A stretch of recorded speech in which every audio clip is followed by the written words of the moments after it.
जो उसकी शॉप थी दुकान ये अपना झज्जर के अंदर, वहाँ छुपाया और इसी की स्कूटी लेके वो वहाँ गया और वापस आया और रात को फिर इसने इसको लड़की को काले बैग में पैक करके, और क्योंकि रजाई वगैरह पे भी खून के धब्बे वगैरह पड़ गए थे तो उन सब को साथ पैक करके और ये रात को 3 व्हीलर लेके बस में सांपला बस स्टैंड के पास गया ये दिखाने के लिए कि मुझे कहीं जाना है। तो फिर वहाँ जब 3 व्हीलर चला गया तो इसने वो बैग वहाँ पर फेंक दिया ताकि आइडेंटिफाई ना हो डेड बॉडी, और उसके बाद ये वहाँ से भाग गया। लेकिन पुलिस ने जो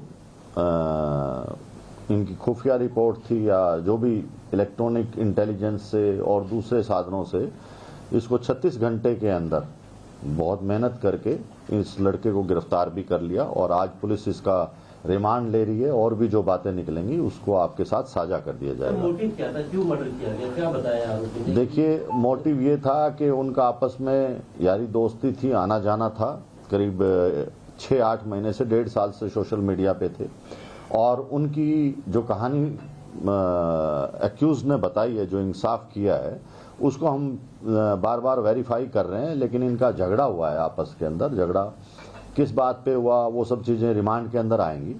अच्छा, नाम क्या था सर इसका, कहाँ का रहने? सचिन है, ये झज्जर का रहने वाला है। ये इसकी मोबाइल शॉप है, मोबाइल का काम करता है ये। 27 तारीख को जब घर पहुंचा, एग्जैक्ट उस दिन किस बात को लेकर झगड़ा हुआ? देखिए, इंसिडेंट क्या रहेगा? पहले ये घर पे ही रहा, शाम को 5 बजे के आसपास जब इनकी अनबन होगी, लड़ाई वगैरह हुई कोई पैसे के लेन देन पे या किसी बात पे, तो उसके बाद इसने उसका गला घोट के वो जो केबल थी मोबाइल चार्जर की उससे मार दिया। ब्लैकमेल करने की बात है। देखिए, अभी ये चीजें क्योंकि पूरी तरह से वेरीफाई नहीं करी और ना ही हम ये आप लोगों को इस तरह से डिस्क्लोज कर सकते जब तक के कंफर्मेशन नहीं हो जाती। आज एक्यूज्ड का हम रिमांड लेंगे और उसके बाद आप लोगों को बता दिया जाएगा। शुरुआती पूछताछ में आरोपी क्या बता रहा है कि किस बात पर अनबन हुई, झगड़ा हुआ और नौबत यहाँ तक पहुँच गई कि गला दबा करके आपने बोला कि पैसों के लेन देन का, वो क्या एलोब्रेट कर? देखो, वो हम वेरीफाई कर रहे हैं कि वो लड़की पैसे मांग रही थी, ठीक है, तो वो चीजें सब वेरीफाई होती हैं। एकदम से ऐसे नहीं कहा जा सकता कि यही कारण है, लेकिन उनका झगड़ा हुआ, आपस में नोकझोंक हुई और उसके बाद उसने दबा दिया। क्या बता रहा है? वही यही बता रहा है कि मेरी उसके साथ झगड़ा हो गया, बोलचाल होगी और बोलचाल के अंदर उसने उसका गला दबा दिया। नहीं, वो देखिए, लड़ाई झगड़ा किसी भी बात पे हो जाता है, कोई स्पेसिफिक नहीं होती। आपने बोला ना पैसों को लेकर, पैसों का उनका आपस में लेन देन था, तो वो क्या था हम उस चीज को वेरीफाई करेंगे।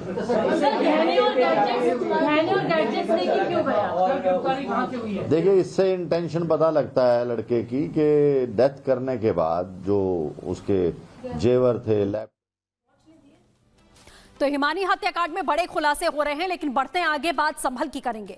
संभल में एक और पुलिस चौकी की तैयारी की जा रही है। सांसद बर्क के घर के पास में नई पुलिस चौकी का निर्माण किया जाएगा। पुलिस चौकी के लिए नपाई का कार्य शुरू कर दिया गया है। सराय इलाके में नई पुलिस चौकी का निर्माण यहां किया जाएगा। सबसे पहले आपने देखा था कि संभल में जब हिंसा भड़की थी तो एक पुलिस चौकी का निर्माण वहां किया जाता है। उसके बाद अब फैसला लिया गया कि संभल में एक और पुलिस चौकी बनाई जाएगी और इसकी तैयारी यहां लगातार की जा रही है। आपको बता दें कि सांसद बर्क के घर के पास में इस पुलिस चौकी का निर्माण किया जाएगा, जिसको लेकर जो तैयारी है वो भी शुरू कर दी गई है। कुछ तस्वीरें भी हम आपको यहाँ दिखा रहे हैं कि पुलिस चौकी की नपाई का जो काम है वो संभल में शुरू कर दिया गया है। तो बर्क यानी कि समाजवादी पार्टी से जो सांसद हैं संभल में, उनके घर के पास में पुलिस चौकी का निर्माण किया जाएगा। और इस वक्त जतिन सीधे हमारे साथ लाइव के लिए जुड़ चुके हैं संभल से।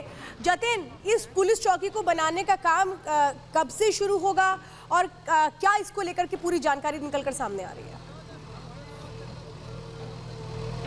बिल्कुल, देखिए काम शुरू हो चुका है। आज ही नपाई की गई, बाउंड्री बना दी गई और अब नींव के लिए जो खुदाई की जाती है वो खुदाई भी आपको यहाँ पर जेसीबी के जरिए होती हुई नजर आ रही है। तो साफ तौर पर पुलिस ने बहुत क्लियर कर दिया है कि यहाँ पे पक्की जो पुलिस चौकी है वो बनेगी और ये पुलिस चौकी तकरीबन 100 मीटर के जो दायरे में है वो बनेगी। आप चौक से जो बाउंड्री यहाँ पर देख रहे हैं ये बाकायदा बाउंड्री जो है वो यहाँ पर बना दी गई और अब उसी बाउंड्री के चलते ये जो खुदाई का काम है वो बहुत तेजी से किया जा रहा है। दीपा सराय के ठीक बीचों बीच हम मौजूद है। इससे पहले आप ये देखेंगे कि लोहे का टीन शेड बनी हुई चौकी थी, सिर्फ यही स्ट्रक्चर यहाँ पर था, लेकिन ये पर्याप्त नहीं था और बीते कुछ महीनों में आप देखेंगे जिस तरीके से पूरे दीपा सराय का प्रकरण रहा, हिंसा हुई, 1 दर्जन से भी ज्यादा जो आरोपी है, दंगाई है, वो इसी दीपा सराय इलाके के हैं, उनकी गिरफ्तारी की गई। और अब जब बुलडोजर यहाँ पे पहुंचा है तो चौकी बनाने का जो काम है वो बहुत तेजी से अब यहाँ पर किया जा रहा है। नींव आज यहाँ पर खोदी जा रही है, लेकिन ये जो चौकी बन रही है ये इसलिए भी महत्वपूर्ण है क्योंकि दीपा सराय क्योंकि आतंकियों का गढ़ भी रहा है।